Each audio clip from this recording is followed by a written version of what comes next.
ప్రేక్షకులకు నమస్కారం అండి. మనం ఇప్పుడు జేవంతి అనే మూలిక గురించి తెలుసుకుందామండి. ఇదే జేవంతి. దీనిని చాలా చోట్ల మేకమేయినాకు అని కూడా అంటారండి. ఈ ముదరాకు ఇలా ఉంటుందండి. చాలా దళసరిగా ఉంటుంది. ఇలా ఇరిస్తే ఇరిగిపోతుంది ఇది. చూడండి చప్పుడు కూడా అవుతుంది ఇది ఇరిగిపోయి. చాలా చెడు వాసన వస్తుందన్నమాట ఇది. అందుకనే ఇది ఇంత పసిరి వాసన వస్తుంది కాబట్టే బహుశా మేకలు చాలా తెలివైనవి కాబట్టి దీన్ని తినవనుకుంటా. దీని వేర్లు చాలా సన్నగా గుత్తులు గుత్తులుగా ఉంటాయండి. అంటే చాలా ఎక్కువ వేళ్ళు ఉంటాయి. సన్నగా ఉంటాయి, ఎక్కువ లోతెళ్తాయి. ఆ వేళ్ళకి ఉన్న ఉపయోగం డిఫరెన్స్ అండి. దీనికి ఉన్న ఉపయోగం డిఫరెన్స్. ఈ మేకమేయిన ఆకులో సన్నగా కోలగా ఉండి ఒక చేవంతి ఉంటుందండి.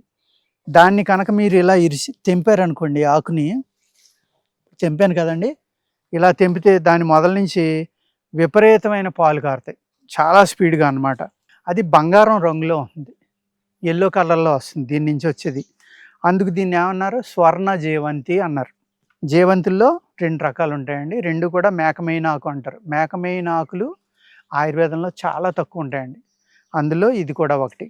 ఇది మన ట్రెడిషనల్ హీలర్స్ గానీ, లేకపోతే ఆటవికులు గానీ, మన శ్రీశైలం లేకపోతే అటు భద్రాచలం కొండల్లో గానీ, ఇది కఫం ఎక్కువ పెరిగిపోయినప్పుడు వాంతి అవ్వడం కోసం, ఆ గుండెలు శుద్ధి అవ్వడం కోసం దీని యొక్క ఆకు రసాన్ని ఒక ఆకు గానీ, 2 ఆకులు గానీ, అంటే బాగా హెవీ వెయిట్ ఉన్నవాళ్ళకి 2 ఇవ్వాలండి. లేతే ఒక్క ఆకు సరిపోతుంది.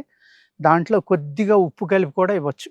కొంచెం ఉప్పు కలిపి నూరి ఆ రసం తీసి ఇచ్చినా గానీ, ఒక్క ఆకుని గనక మాత్రగా చేసుకొని తింటే వెంటనే వామిటింగ్స్ అవుతాయండి.